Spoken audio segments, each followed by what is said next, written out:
વિશ્વ પ્રસિદ્ધ પ્રથમ જ્યોતિર્લિંગ સોમનાથ મંદિરના પટાંગણમાં ઘૂઘવતા સમુદ્રની લહેરો વચ્ચે 12મા આંતરરાષ્ટ્રીય યોગ દિવસની ભવ્ય ઉજવણી કરવામાં આવી। આ પવિત્ર અને આધ્યાત્મિક વાતાવરણમાં મોટી સંખ્યામાં લોકોએ એક સાથે યોગાભ્યાસ કરી સ્વાસ્થ્ય અને શાંતિનો સંદેશ આપ્યો। આ કાર્યક્રમનું નેતૃત્વ નાયબ મુખ્ય દંડક જગદીશભાઈ મકવાણાની અધ્યક્ષતામાં કરવામાં આવ્યું હતું, જ્યારે રાજ્યસભા સાંસદ માનસિંહભાઈ પરમાર, ધારાસભ્ય ભગવાનભાઈ બારડ, કલેક્ટર જીતેન્દ્રસિંહ વાઘેલા, જિલ્લા પોલીસ વડા જયદીપસિંહ જાડેજા સહિત અનેક વરિષ્ઠ અધિકારીઓ અને પદાધિકારીઓ ઉપસ્થિત રહ્યા હતા। સમુદ્ર કિનારે યોજાયેલા આ યોગ સત્રમાં લોકોમાં ભારે ઉત્સાહ જોવા મળ્યો હતો અને યોગ ફોર વેલનેસનો સંદેશ વધુ મજબૂત બન્યો હતો। આંતરરાષ્ટ્રીય યોગ દિવસના અવસરે દેવભૂમિ દ્વારકા ખાતે અનોખી ઉજવણી કરવામાં આવી। પવિત્ર ગોમતી ઘાટ પર ભડકેશ્વર યોગ ગ્રુપના સભ્યોએ યોગાભ્યાસ કરીને સમગ્ર વિશ્વને સ્વસ્થ અને સંતુલિત જીવનનો સંદેશ આપ્યો।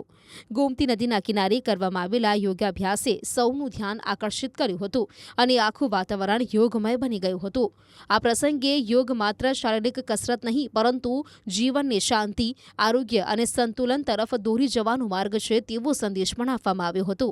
આ કાર્યક્રમમાં મોટી સંખ્યામાં યોગ પ્રેમીઓ જોડાયા હતા અને સૌએ નિયમિત યોગને જીવનનો ભાગ બનાવવા માટે સંકલ્પ લીધો હતો।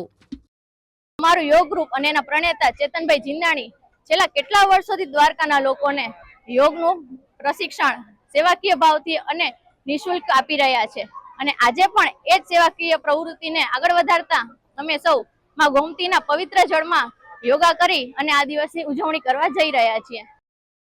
શક્તિપીઠ અંબાજીમાં યોગનો મહાસંગમ જોવા મળ્યો। યોગ બોર્ડ ગાંધીનગર અને અંબાજી મંદિર ટ્રસ્ટના સહયોગથી યોજાયેલા કાર્યક્રમમાં મંદિરના પવિત્ર ચાચર ચોકમાં હજારો લોકો એક સાથે યોગાભ્યાસ કરતા જોવા મળ્યા। આ યોગ શિબિરમાં અધિક કલેક્ટર સહિત અનેક વરિષ્ઠ અધિકારીઓ, ગ્રામજનો, સુરક્ષા સ્ટાફ, સંસ્કૃત પાઠશાળાના ભૂદેવો તેમજ શક્તિ સેવા કેન્દ્રના બાળકો ઉત્સાહભેર જોડાયા હતા, જેના કારણે સમગ્ર મંદિર પરિસર યોગમય બની ગયું હતું। આ પ્રસંગની વિશેષતા એ રહી કે યોગ સાથે ગરબાનો પણ અનોખો સંગમ જોવા મળ્યો હતો। અંબાજી મંદિરના આઇકોનિક પ્લેસ તરીકે અહીંયા યોગ ડેનું આયોજન કરેલ હતું। અંબાજી મંદિર સ્ટાફ, સરપંચશ્રી, ગામના અગ્રગણ્ય વડીલો, નાગરિકો, જુદી જુદી શૈક્ષણિક સંસ્થાઓના વિદ્યાર્થીઓ, સંસ્કૃત પાઠશાળાના વિદ્યાર્થીઓ એ સૌએ એમાં ઉત્સાહપૂર્વક ભાગ લીધો છે। યોગ બોર્ડના, ગુજરાત યોગ બોર્ડના ટ્રેનર મિત્રોએ ખૂબ જ સારી રીતે સૌને યોગ કરાવ્યા છે અને ખૂબ જ સરસ રીતે યોગ દિવસની ઉજવણી કરવામાં આવેલ છે। યોગ ગરબાનું પણ આયોજન કરવામાં આવ્યું। માના ચાચર ચોકમાં યોગની સાથે સાથે યોગ ગરબાના તાલે પણ સૌ ઝૂમ્યા છે અને સૌએ આનંદ કર્યો છે। આ યોગ દિવસના જે યોગ શીખ્યા છીએ એનું વર્ષ દરમિયાન પણ એક દિવસ પૂરતું સીમિત ન રહેતા વર્ષ દરમિયાન પણ રોજ રોજ એ યોગ થાય અને સૌની સુખાકારી વધે અને આરોગ્ય સુંદર સારું આરોગ્ય પ્રાપ્ત થાય એવી મા અંબાને પ્રાર્થના કરીએ। અરવલ્લીનું શામળાજી ધામ યોગમય બન્યું। રાજ્યના મંત્રી પીસી બરંડાની ઉપસ્થિતિમાં યોજાયેલા વિશાળ યોગ શિબિરમાં મોટી સંખ્યામાં નાગરિકો, વિદ્યાર્થીઓ, યુવાનો અને સરકારી કર્મચારીઓએ ઉત્સાહભેર ભાગ લીધો હતો। કાર્યક્રમ દરમિયાન મંત્રીએ પણ યોગાભ્યાસ કરી સ્વસ્થ જીવનનો સંદેશ આપ્યો। યોગમય વાતાવરણ વચ્ચે સમગ્ર શામળાજી ધામમાં વિશ્વ યોગ દિવસની ઉજવણી સફળતાપૂર્વક સંપન્ન થઈ હતી। આજ રોજ આંતરરાષ્ટ્રીય યોગ દિવસની ઉજવણી અરવલ્લી જિલ્લાની શામળાજી મંદિર ખાતે કરવામાં આવી હતી, જેની અંદર માન્ય મંત્રી શ્રી પીસી બરંડા સાહેબ હાજર રહ્યા હતા, તેમજ અન્ય પદાધિકારી, અધિકારીઓ હાજર રહી અને ખૂબ મોટી સંખ્યામાં આજ રોજ ઉજવણી કરવામાં આવી, જેમાં પોલીસના તેમજ સ્કૂલના બાળકો પણ હાજર રહ્યા હતા અને યોગ કરવાથી ખૂબ ઘણા બધા ફાયદા છે અને યોગ કરવો જોઈએ આપણે દરરોજ માટે। રાજકોટમાં 12મા આંતરરાષ્ટ્રીય યોગ દિવસની અનોખી ઉજવણી કરવામાં આવી। અહીં પાણીની અંદર એક્વા યોગ કરીને લોકોએ સૌનું ધ્યાન ખેંચ્યું હતું।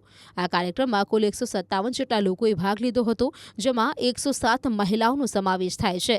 ભાગ લેનાર લોકોએ પાણીમાં અલગ અલગ યોગ આસનો કરીને સ્વાસ્થ્યનો સંદેશ આપ્યો હતો।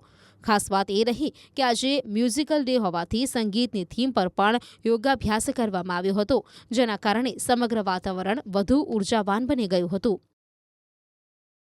વિશ્વભરમાં 12મા આંતરરાષ્ટ્રીય યોગ દિવસની ઉજવણી વચ્ચે સુરત શહેરમાં પણ અનોખો માહોલ જોવા મળ્યો।